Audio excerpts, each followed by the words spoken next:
Diversity, simply put, is just different groups of folks. Okay. And so most often people go to race and gender. I would argue broadening the definition of diversity is just a smart thing to do because it includes more people and there's more diversity to the human experience beyond things that we think we can see, which gender and race we can't always see. Ethnicity, sexual orientation, abilities are some other areas. You probably heard about neurodiversity, socioeconomics, and a minute perspective. Folks that grew up in different environments or cultures are going to bring a different perspective to the conversation. And that tends to be highly correlated with innovation, revenue, profitability. When I say majority group, this is just the group that, generally speaking, holds the most power in society and workplaces.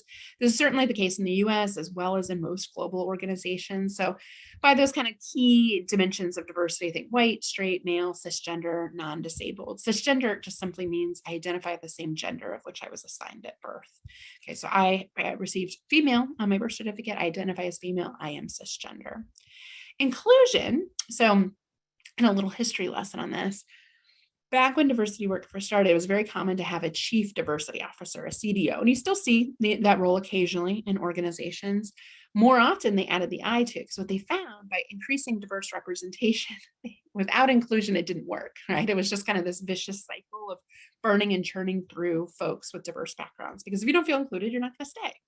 So this is kind of that sense of longing for diverse groups of people. Do they feel included? Do they feel like their ideas are heard?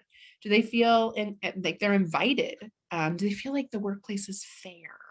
And that's a really interesting one to unpack because the majority group, oftentimes when surveyed, they're 20 to 30 percentage points higher on the perception of fairness in the workplace versus folks in more marginalized groups.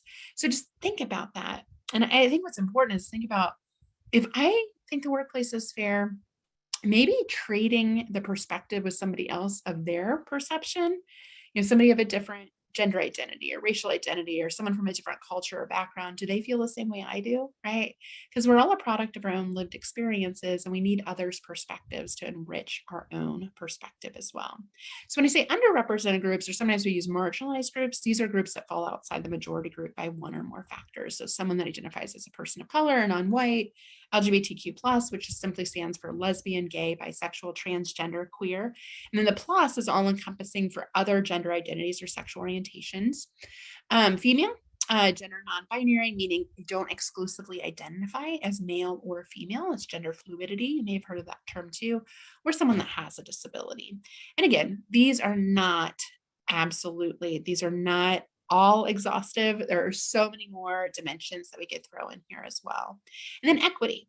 So equity, I think, is best described by this image. If you've been involved in DEI work, you've probably seen this. There's hundreds of different versions. This is one of the most simplest ones to go through. I personally like a lot of different versions aside from this one.